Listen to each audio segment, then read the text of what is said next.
staying on the offense means not putting yourself on the defense. And that was my mistake.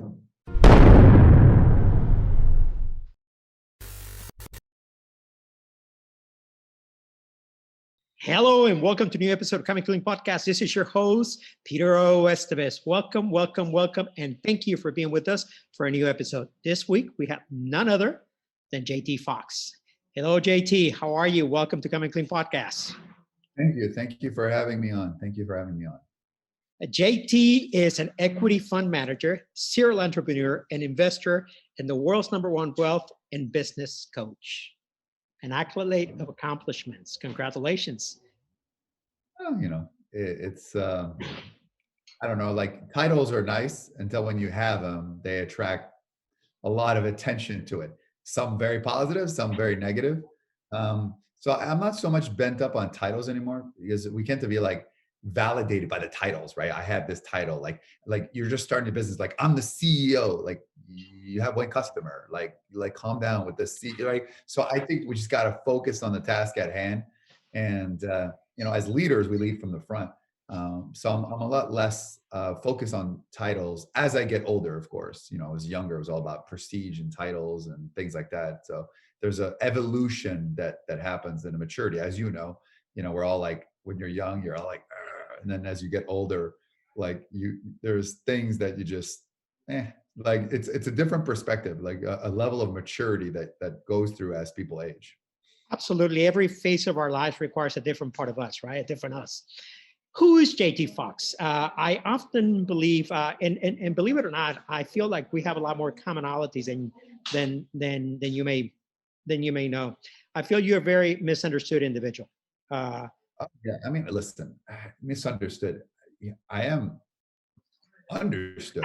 People know where I stand, right? Whether liked or not liked, that's a different story. And then you have to ask yourself why people don't like me. I mean, listen, I'm from Canada originally.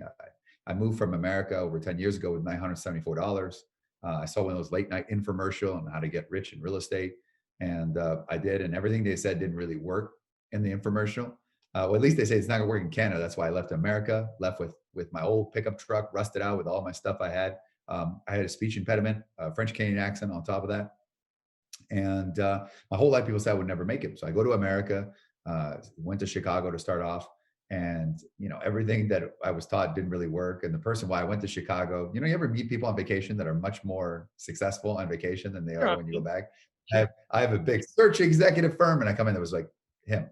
And so I slept on an office couch, I ate ramen noodles, and I did everything wrong in the book. And I started properties, and I was putting all these offers. I got called a lowball king, and I just remember the horrible experience. Because I'm showering at the gym, I'm eating these dollar meals. I mean, and then I went down to negative 34,000, and I'm 1 month away from having moved back to Canada because I got no money, I got nothing. And then it hit me. First deal, 74,000, second deal, 150,000. And then it went on. I did my first 500 deals. I was a millionaire at 24, multi-millionaire at 25, 10 million at 28. And obviously now my net worth is extremely high. But it just kind of started with that 500 deals without using any of my own money, by finding partners and then growing with them, which was something that I didn't chase the money. I built the relationships, and I brought people along with me. And then it into speaking, and then there are all these other businesses that I own all over the world. We're in 54 countries. We have clients in 104. So I do a lot of real estate. I do a lot of cryptocurrency. Do crypto mining. I do a lot of investing in companies now. I start a lot of companies. So very well rounded. I believe in the idea of hedge and diversification. So people take a look at, oh my God, JT, you have over 60 companies and brands. But I take a look at it as, I don't want to put my eggs in one basket, except I don't want this interview people to think about, oh no, I need to have, like, everybody's a serial entrepreneur now. I'm probably going to change that bio because everybody's a serial entrepreneur. You're better off by starting one thing, dominating that thing, getting it to 1 million, and then double down on yourself. And so looking back at this, I mean, there are people who can just focus on one company and drive it. I'm sort of like a Richard Branson. I'm never in the office, probably like twice in the last 3 years, if that. I like being at home, or I'm traveling all over the world, not anymore, obviously due to the pandemic, but I like I see opportunities and then I jump. I like next, and then I delegate to my people. So more like that. I'm too ADD to really just focus on one thing. I would just get bored. And that's kind of the problem with people at some high achievers right now, just easily get bored. Yeah. You often share a story about your current attorney and partner that you met him when you had $400 in the bank and he actually turned you down for a loan. Share that story with us and tell us how that has morphed into a business partnership today and kind of a guy that is side by you at all times. Yeah, no, it's interesting enough. It's my first partner. He was like, we were trying to look for capital, right? So basically, his father was going to fund deals with us, but his father said, you need to do 10 deals, no money down without any of my money. And then I'll invest in you because he wanted to see if his son can do it. His dad started Arby's in the Midwest. So very principle oriented, very left brainer, didn't want to give his son a handout. So my first partner would go to all his friends, and one of which was this individual, Steve. And Steve is an agent to some of the biggest celebrity sports figures in Chicago, just the great people. And what happened is we asked him for money and he turned me down. He's a nice guy. He was just like, I'm not interested. And then my career took off. And then, he's an agent. So I started my own radio show. And then he was like, oh yeah, we should do something. And never happened. Or, hey, I should introduce you. That never happened. And then, 3-4 years in, I just had him start speaking at some of my conferences, but we never did business. Oh, we should do something. Yeah, yeah. Because he was traveling a lot. I'm traveling a lot. So you never meet people, you're like, yeah, we should do something, but you never do anything. And even when the pandemic started, it was April, and he's like, hey, we should do something. This is what he says. I'm like, yeah, yeah, yeah. You know what I mean? Yeah. And then I called him up on, I remember this, May 30th. And don't forget, this is like almost 11 years after he turned me down, right? And I say, I'll tell you what, let's do something where do this. And he goes, I'm in. And I didn't think it would take off. We have something called the Founders. We meet every week, 80 plus people all over the world, very high net worth, and we invest together. Everybody shares their deals. And Steve and I almost talk every day now, which before it was like in passing here and there. It was like, and you know what? He's had some of like his clients on my stages, but it was never like that. And now, and he knew me when I was completely broke. Like when I'm talking about broke, no money, like broke, broken. And he says, like, the problem is when he describes me like now. Right? Or in mid-career. He doesn't remember like that JT walking out. I was a know-it-all. I didn't know what the hell I was doing. So, maybe the biggest mistake of his life, but we were doing pretty well now together. So it's kind of the irony of full circle. So when people say, is JT for real? Man, that man knew me. And, so, I mean, and also too, like, the friendship that we have is very interesting now. So in a way, the pandemic had a chance to bring us closer together, and not just him, but everybody in a way. Because as you get busy, you have relationships, you build relationships, but you don't follow through necessarily, right? Because you get too busy. Oh, I'm traveling, I'm on the flight, international, I'll get back to you, different time zones. But now, like before, like if I had to do a meeting, you'll fly to LA and then have a meeting and then maybe take a red eye back. Now you can do 23 to 28 meetings on Zoom and get a lot much more effective. Like today, I was like 26 meetings just today. So, Wow. and yeah, every 5 minutes of my day is scheduled out. Every single 5 minutes. Yeah. So that's That's a kind of bit like how. schedule, JT. JT, walk me kind of through the process. You started in real estate. How did you become the world's #1 wealth and business coach? Take me through that journey. I started in real estate, and right, and obviously I said I made my first million, the second million, and I made 10 million by the time I was 28. And so then I had a radio show that I self-syndicated. I was in like Chicago and Canada and Toronto, Vancouver, Houston, LA on KBC. So I said, so I had a guy on and he had a seminar and he invited me over, and, he had the big watch and a big car. And I'm like, wow, what do you do? He goes, he does a lot of real estate and you should speak. And he said, so he gave me a shot to speak on his stage, which I'd never spoken before. And that was like awesome. You know what I mean? Like people coming after you and wanting pictures. And I'm like, what is going on here? Because no one ever done that. And don't forget, I was worth $10 million. So like no one ever, like I was just like, nobody was ever impressed. So, and then he said to be a speaker. And then, I tried at my first real estate group and I completely bombed. I think one of the worst speeches I have ever done. Like it was 792 people in the room, which usually they have about 300. So because the local guy, JT, and I was sold 16. And I just got there. I tried to use my radio. There was a science to speaking, just like there's a science to real estate, there's a science to business, there's a way of doing it. And I completely bombed. And then I did 2 of my own events. I bombed again. And I called him like, oh, what's going on? He goes, do you have a coach? I'm like, no. I'm like, why would I have a coach? I know how to speak. And he goes, JT, how to sell, how to position, how to influence, how to, and so that's when I got my first coach, and I've had 9 coaches since. And, you start, I believe that you become number one by number of countries I'm in. So it's 54. So if there's anybody and I have clients in 104, we have over 26,000 clients all over the world, just in the coaching space. And also on the stages, I'm like the number one platform sales speaker. When I go on stage selling, I do extremely well. And also what I charge, I mean, 6-7 figure coaching fees. So, and I've done it in many different industry, and, people go to my Instagram or YouTube. I can look at someone, tell you what's right, what's wrong with them. I can, I can coach within seconds. I'm extremely quick. So coaching for me is as easy as breathing. There is like zero challenge for me in that. And that's what people can do in like in a day, I can do in 15 minutes. Like, okay, this is your brand, this is your name, this is your funnel, what I mean? Because a lot of coaches, sometimes the implementation, okay, you come up with the idea, what's the plan? But a lot of people can't come up with ideas. I always tell the difference between a 6-figure and a 7-figure coach is a 6-figure is you have a problem, the coach says, okay, and they start discussing the problem. A 7-figure coach comes up with the ideas, comes up with the brand, comes up with the marketing, like comes up with the plan. As opposed to maybe a 6-figure coach, just like more of a discussion about like, should I do this? Yes, don't do that. As opposed to, okay, this is to be the name, this is your process, this is what you have to do. So it's different coaching. So that's kind of how that became. And then all the promoters on the stage that would have me, I mean, there was nobody. Tony Robbins was the number one, life and strategist or life coach or whatever he calls himself. And I was the business guy. So, and him and I shared the stages. And one day I came in and there was a banner of him and me side by side, and it said number one him, number one them. So, and I was the largest speaker promoter in the world. But I would say I'm number one, but nobody believed me. And then the magazine covers all picked up on it. So say world's number one wealth and business coach. I was on CNBC Africa, world's, one of the most well-known wealth coaches in the world. So that's kind of that must have been a great accomplishment to be on the stage side by side to Tony Robbins, and from a kid that came from Canada with broke and with a dream. Here's the funny, I've actually never met Tony Robbins, even though I probably shared 20 stages with him, because I'm also like in and out. So I've never met him.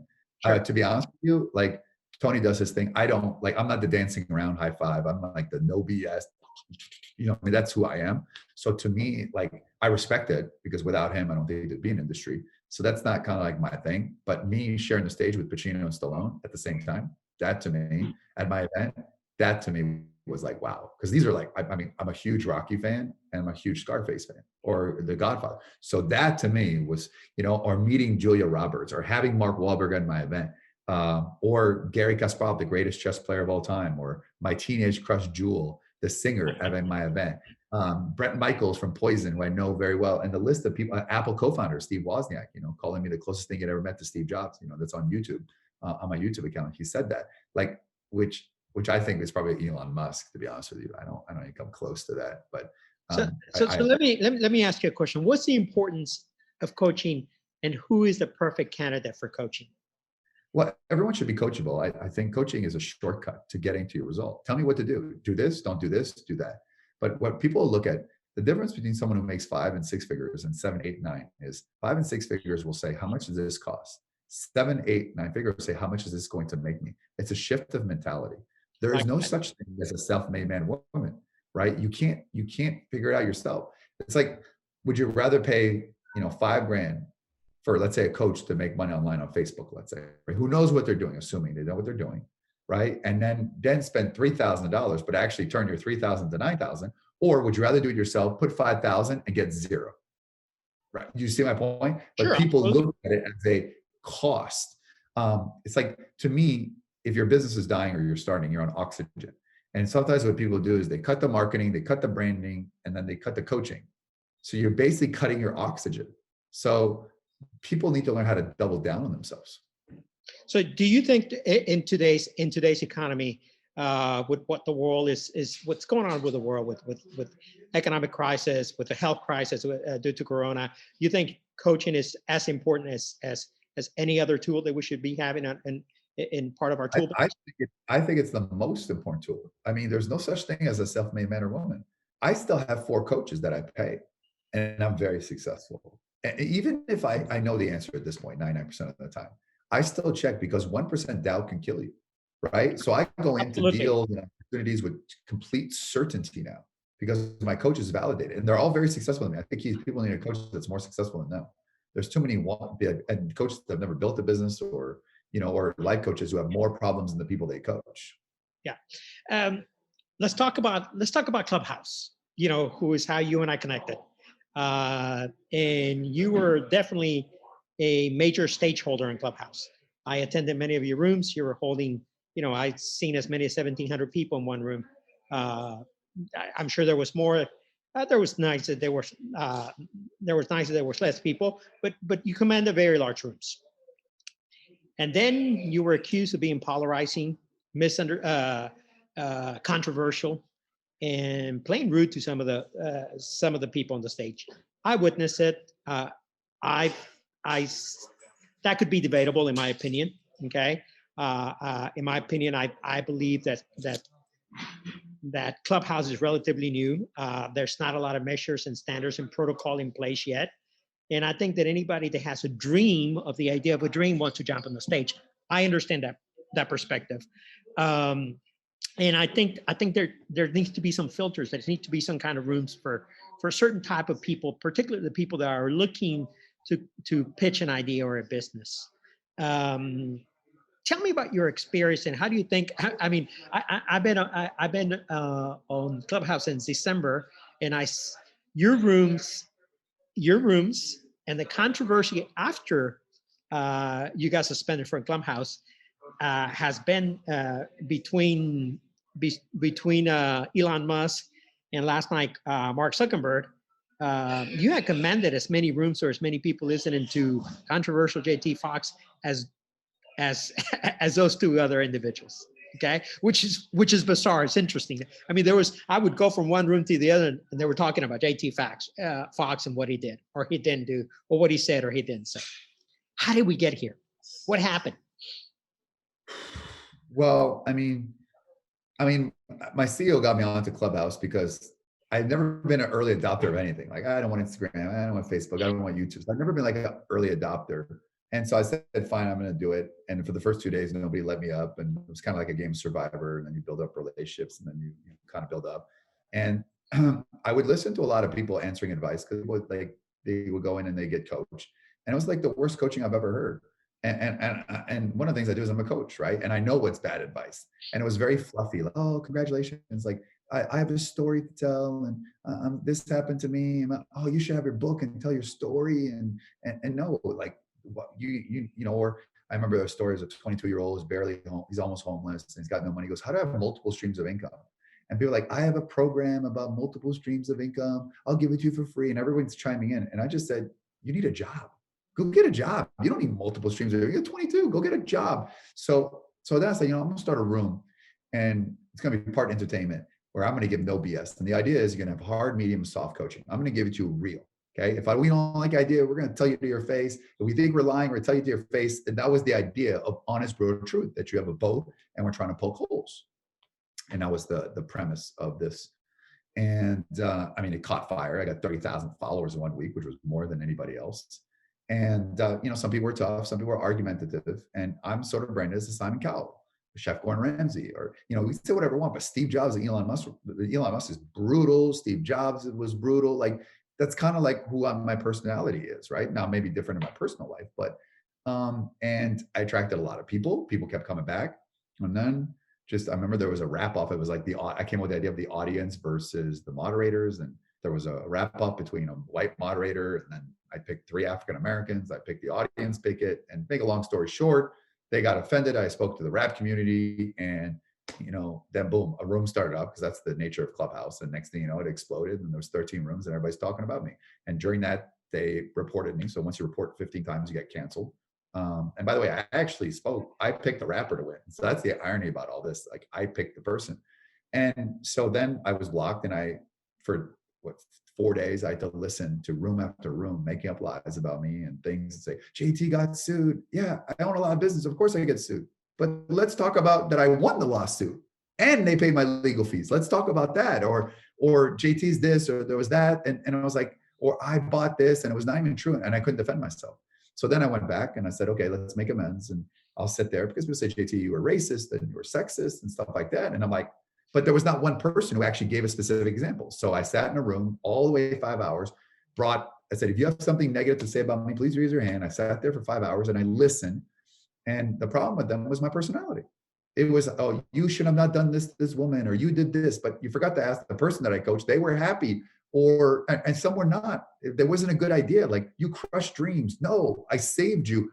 So it was a personality thing. And I don't think the platform is designed for me to go in as Simon Cowell, to be like that, no BS and thing. I think people want to be right. They don't want to get it right. People don't want a truth. There's a cancel culture. So I'm still currently dealing with the situation of people are trying to cancel me from rooms and saying, if you go on JT stage, you're going to cancel. So what I got accused of doing, coaching people hard, it's being done worse to me 1,000 times. But that's the idea of being a public figure. The higher you climb, the more you're exposed. You were in my room. My attorneys was in the room. Like, and at the end of the day, it was good coaching. But so the problem with the world is that if you don't like somebody, whatever that is, if you don't like somebody, that whatever you do, okay, I don't think you're going to change their mind, because then they would have to admit that they were wrong. Actually, the good person out of all.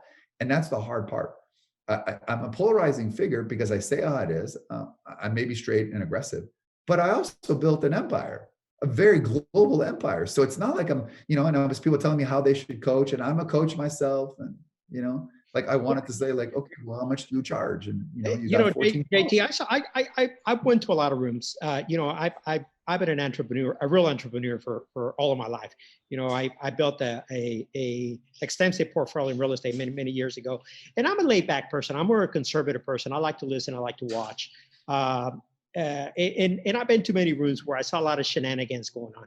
I saw a lot of people trying to sell and self-promote and take people's money, literally take people's money. People have no business coaching other people. People selling dreams that they have no business selling, dreams to people that can't afford a dream right now. So I've seen a lot of that. I've seen a lot of that in those rooms. I saw some aggressiveness in your rooms, and I saw maybe a little bit aggressive from one of your sidekicks, Paulie, that I think that his personality was a little abrasive at times. But I think I had never heard the rapper scenario. I had never. The one I heard the most was the lady in the wheelchair that got booted off your stage. I was not there. I don't remember that. It never happened on my stage. It's another example. There was no ladies on my wheelchair who got booted from my stage. It was not even my stage. That's the irony. That's my point. Is that that people keep saying things that are, it's like, no, it was not my stage that I got booted up. It was somebody else's stage. That's very interesting, because I was actually messaged. I had posted in my profile that you were coming on my podcast, and I post every upcoming guest on the podcast. And somebody messaged me. I'm not going to say who it is for out of respect to people, but they messaged me. They said, we noticed that you having JT on your podcast, and we want you to know that if you associate with him, we just not going to be able to either be on your podcast or have you on our stage. And I just said, well, your choice. You do whatever you want.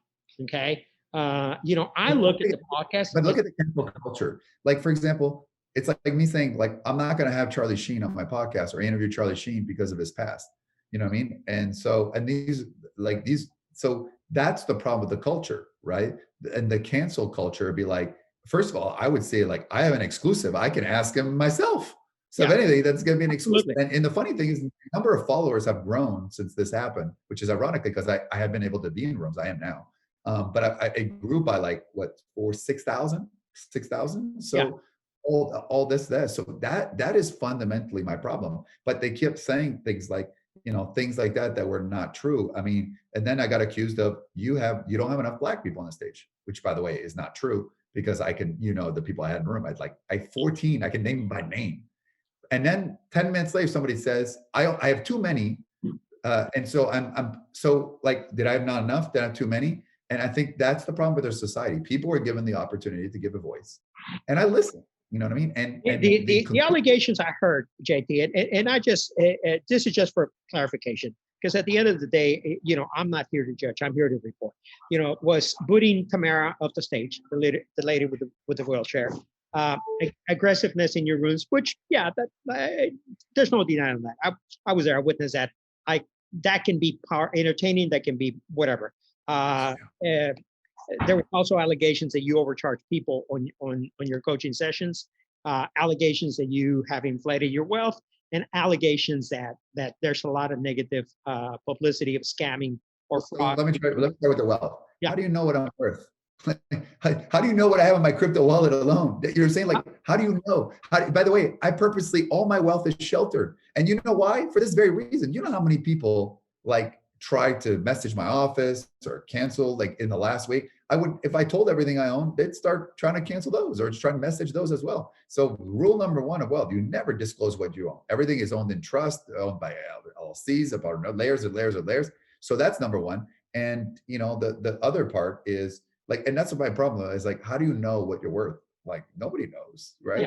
But here's the thing too, you see where I live, you see what I do, you see, I mean, just in the past few months, I mean, I've funded 9.8 million cash of deals with my own money, cash, no loans, no nothing, right? So, but that's just an example of that, so that's what people want to say. Just like the wheelchair lady was not even in my room. Like I didn't kick her down. It was not my room. So it just, when people will change the story to fit their own narrative, and that's the cancel culture. And by the way, I listen, and I'll tell you this, it's a personality thing, right? And here's the thing too, that I got accused for having bad reviews. Of course I'm all over the world, but you know how many times I've sued people in the last, 10 years, gone after the websites and got the IP address and it was a competitor? Like I'm talking about 8 out of 10 times was a competitor. The other ones were actually this. They're actually like, disgruntled former staff or some people that are just mad. Like, I want a refund. No, you can't. It's been over a year. I want a refund. It's been over a year. It's like you buy a Super Bowl ticket, you can't make it. You can't come a year later. So what people do is instead of doing that, they go on there. So if there was two sides to the story, but there isn't. So when people search for negativity, that's what they do. And then I got accused of like that from someone who, by the way, I won't name his name on the platform, but that one had like 10 times more negative reviews on the platform himself. Yeah. The same one. Because here's what happens. They put negative reviews and these people say, do you want to pay to take it off? It's an extortion scheme. And then you pay, and then it goes into other websites because they know you can pay. So it's the culture. But here's the thing, through this whole situation, nobody ever asked me into my face, right? Nobody said, you know what, JT, what it is. So what we wanted to do is we wanted to make rooms about me. And I wasn't there to defend myself. I wasn't here to respond. Now, I have heard the people. There will not be the fire hot seat coaching, which, by the way, is a detriment for everyone who's messaging me. Even though I said to you, if you can't take it, leave the room. I just don't think this platform, because of the sensitivity of it, I don't think people are ready for it. It's kind of going into a mass audience. You don't know. Well, is it the platform? Is it the sensitivity, or is it the fact that we live in times right now that people are trying to heal from really a really traumatic year? And I think I think that there's a lot of people out there that are fragile. And don't get me wrong, JT. I'm a businessman. I was very aggressive in my younger years. I was known to bulldozer in business through people, and of course, in my older years, I became more reserved, more careful, more cautious, care more about my image, my reputation. I'm in a legacy building process, so I'm more meticulous about the way I do things. But I do believe that the people are more conscious, maybe overly conscious, maybe overly sensitive. But do you think that you could have done a better job in how you manage some of the circumstances? There was also someone said as a warning, the kitchen is hot, you will get burned. Like I gave plenty of like disclosure, right? It's like saying, I'm going to climb Mount Everest and I'm telling you, it's going to be hard. It's going to be the hardest thing you've ever done. You're going to be put to the test, right? Sometimes you won't feel like you can breathe and you may die, right? And then you go up Mount Everest and then you complain about the thing that I warned you. It's not like I randomly picked people, and I did. And I asked them, do you want hard, medium, or soft coaching? They said hard. I gave it to them hard. And now you're upset that I did that.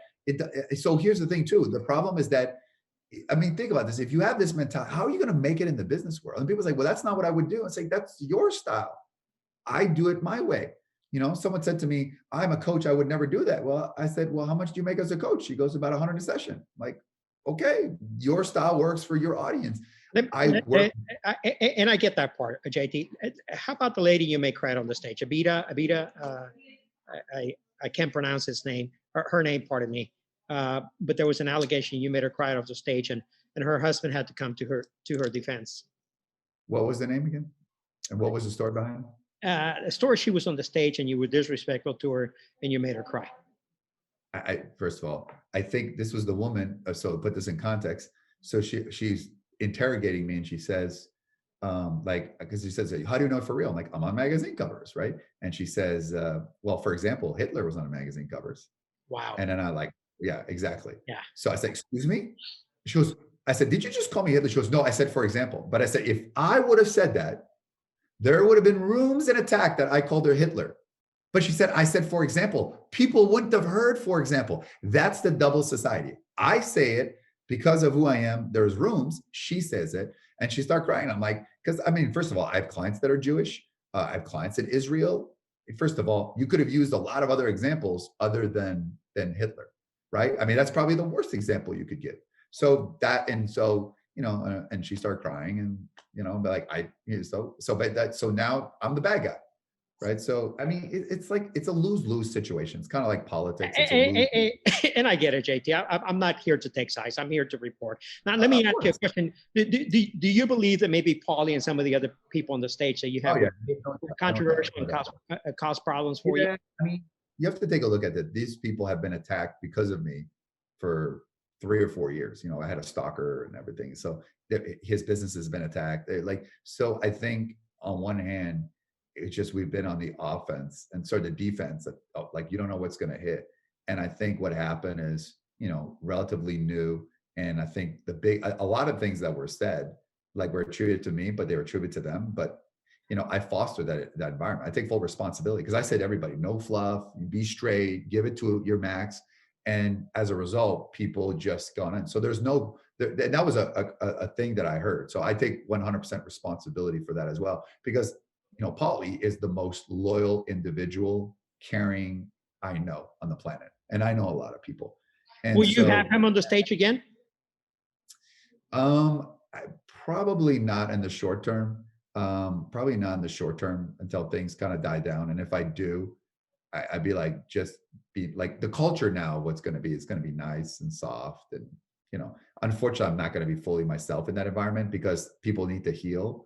And it needs to be like 100% positive, more nurturing, even if they need it, because it's not worth. Here's what I take a look at. I'm not making money on this. Like I'm not. It's like I'm getting paid to give advice. So the worst case scenario is what's happened now. We're talking about this. It's talking about that.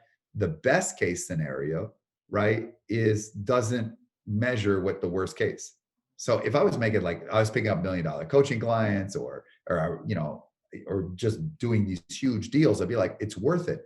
But there's no upside. The downside is too worse because but there's a lot of people there with billions of dollars in wealth that have been on the stage. Todd Zimmerman, among many others, and they're not monetizing their appearances on the platform. No, but they're not polarizing like me too. So that's the point. I can be who I am without the extra push, because the extra push doesn't justify the result. You know what I mean? Like, what's the point of sprinting? I'm about to win the race, right?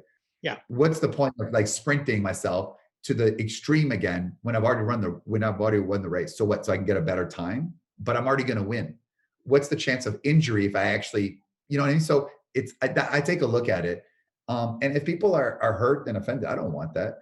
So it's not the right platform. That, to me, the type of style that I have of coaching is an environment where people have paid me a lot of money and want it. And even though these people haven't paid any money and they wanted it, maybe they're not ready for it. You know, they're not ready for the type of stuff. And I'm not the right coach for them, right? But I got thousands of messages from people saying how they love the directness and it was their favorite thing. And Clubhouse is not the same without me. And everybody's walking on eggshells. I was in a room the other day. It's like, is it possible if I may give you, and it's all fluffy because people are afraid of the retribution, because you're right. Because do you believe that type of environment will go away eventually? That people will forget? No, because we're enabling it. Because we're not saying, hey, listen, toughen up. There's nothing here, right? Because we don't want to hurt people's feelings and we become soft. Everybody wins a trophy. But that's not the business world. And when you get into the business world, you realize it's cutthroat. You know it, I know it. You know, you're in the oil, some part of your business in the oil stuff. So you know how hard it Sure, is. It's sure. as cutthroat as this. There's no like, oh, okay, you know, try again. You didn't do a good job on your pitch. You Yeah. didn't know your numbers. Don't worry about it. So here's the thing too. When they go into the reality, they'll get, you know, chewed up and spit out. And the people that I'm preparing them. It's like I am the coach of a team. I'm preparing my team to win to the Super Bowl and to have mental toughness no matter what. And Yeah, you may and not like it. the reality is that there should be rooms available for people that are not prepared to be, you know, They maybe. are. There are. There's plenty of rooms. There's Yeah. plenty of rooms. But they always say they're not as entertaining as mine. So, or they're not as, you know, or they want advice from me because it's me. Mhm. But I warned them about that. So my point is that if I just randomly did it, you know, like, you know, and so now a couple of things happen. My rooms are going to be recorded for obvious purposes. So things are not twisted. And second of all, too, I'm going to read a legal disclaimer every time I coach somebody to be very clear. So, I mean, it's unfortunate, but it's the world we live in. What has been your biggest lesson from this experience? Because in reality, and you said it best, JT. You know, you're not making any money out of it. It's a very addictive platform. Takes a lot of time and a lot of hours. And I can see where this has been draining in you personally and a lot of people, to be honest with you. So what has been your biggest lesson?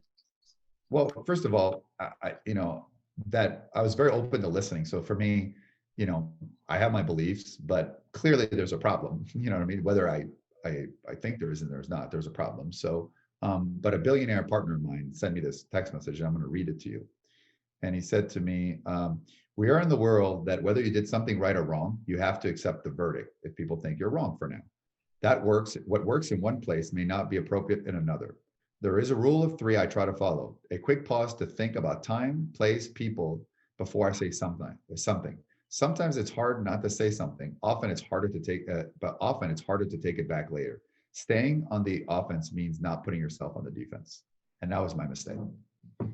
So 100%, he is 100% correct. And I take full responsibility. And as a result, I've heard what people say. And even though probably the majority of people want me to go an old way, you know, the minority of people, and I believe, it's so toxic. It's created a toxic environment because of my style.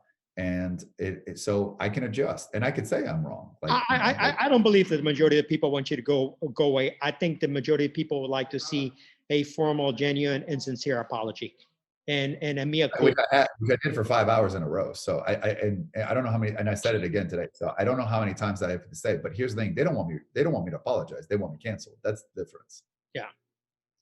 Right. It's like the world used to be, if you're sorry, people are like, okay, all right, but if you do it again, we're going to hold you accountable, right? That's to me. But over the last 4 years, and probably because of the political climate and the movements and everything else like that.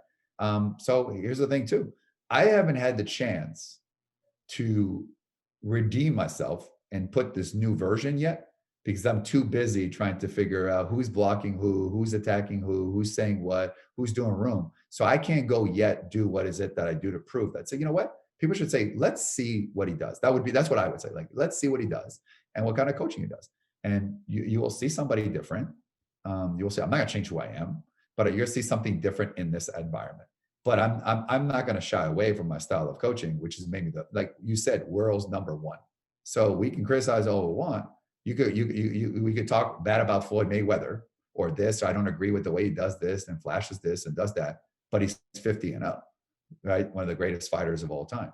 Same thing with McGregor. I mean, I like his tactics, but the man's built a 100 million plus empire, right? And so, and these people, both of them have had way more, you're talking about like allegations, all that with it. So it's the world we live in as well. But Yeah, I'm open and I don't disagree with you, but I will tell you that I had the privilege of having many coaches, and they have contributed tremendously to my success.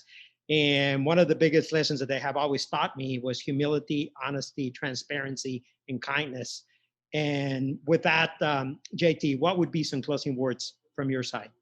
And by the way, if I was hypothetically coaching you, which you don't need coaching, of course, but with you, it's very. I do need coaching. We always need coaching. The problem, Peter, is I would tell you, okay, do this, do this, do this. Like, I don't need to like push you like that. You know what I mean? And so there's different levels of people at different, sometimes people, they have their numbers, have their business. So now it's adjusting. So it's not like I'll start yelling at a billionaire or someone worth 10 million or a millionaire, because a lot of these people are be like, tell me what to do. So as opposed to like, right, they want to get it right. And I think it becomes hard to try to break that shell that they have.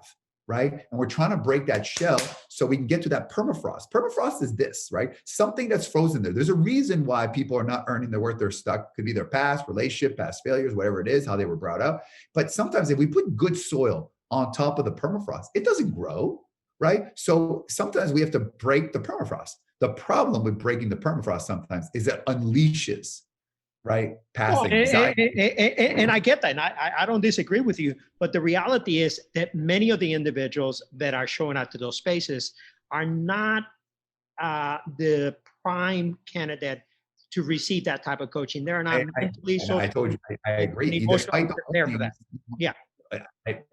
I'm well. And you will see next time you come into one of my rooms, you'll watch and you'll be like, and you'll send me a message and you'll be like, yeah, like I'm not like sitting here and saying, is my way, I'm gonna do it the way, I'm the heavyweight champ of the world. And if they don't like it, they can leave. No, because I have situational awareness. I genuinely care for people. And in the end, I'm coachable. I talked to my coaches and my coaches said, JT, it's the wrong platform for the way you are in this level. Yeah. So I told my coaches. My coaches said to me, JT, that's not, that you shouldn't be like, you can't do that. So I'm not going to do it. So because I asked them, like, here's my point of view. Here's what everybody else is saying. Right. And I didn't sugarcoat it, saying this. And they're saying, you know what, at the end of the day, it's a personality thing that's now transpired to everything you touch. You're guilty until proven innocent because you push the boundaries in an environment that's not ready or mature enough to be, or adaptable as well. And here's the thing, you have two choices. You can still be the way you are and you're going to attract tons of heat, or you can change your way. And in the long term, changing my ways, it's a much better business move, brand move, than being the most hated person on Clubhouse. So beyond business or brand move, is it the right thing to do, JT? If people are hurt by it, if people are hurt by it because I gave them the truth, yeah, it's the right thing to do, because it's not my intention. So my intention is not to hurt people. But at the end of the day, when they go into the business world and people tell them it's a good idea and they fail, or they go down the wrong path, that's not on me. I can go to bed knowing I gave people the truth. So, but here's the thing too, the problem is not my advice, it's the delivery of my advice. And that's what's going to change. I'm not going to coach people any differently. I just will deliver the information differently, if you know what I mean. So in a kindness world. So that's JT, it. That's JT Foxx on Come and Clean Podcast. Tell me, would you like to offer an apology here on the studio, or? I mean, probably I'm apologizing. People probably don't know what's happening as well. So if anybody who watched it, I apologize. I have heard, I have listened, I will enact, I will change. And here's the thing too. And if I mess up, please hold me accountable. But I'm not perfect like a human being. And nobody expected that from you. I want to tell you, I'm on your corner. I will be on your rooms. I appreciate the interview. And I think you're a good human being, heavily misunderstood, but I'm on your corner. Thank you. Thank you so much. Where can people find you? They go to millionaireflix.com or find me on Instagram, JT Foxx, 2X, and send me a DM. Tell me what you think, and tell me what you think. Should I be tougher and be who I am, or should I change? I'd be very curious to hear what your thoughts are as well. But either way, my mind's made up about what I'm going to do, because instead of talking about how to grow business, and we focused an entire episode on that, which makes it exclusive, which makes it for good talk. So they say no bad press, all bad press is good press. I disagree with it. I've lived it for the past week. So I just want to be able to move on, but I appreciate it. I mean, I hope this resonates. And here's the thing, a wise man learns from his mistakes while a genius learns from other people's mistakes. So that's all I got. Thank you so much, JT.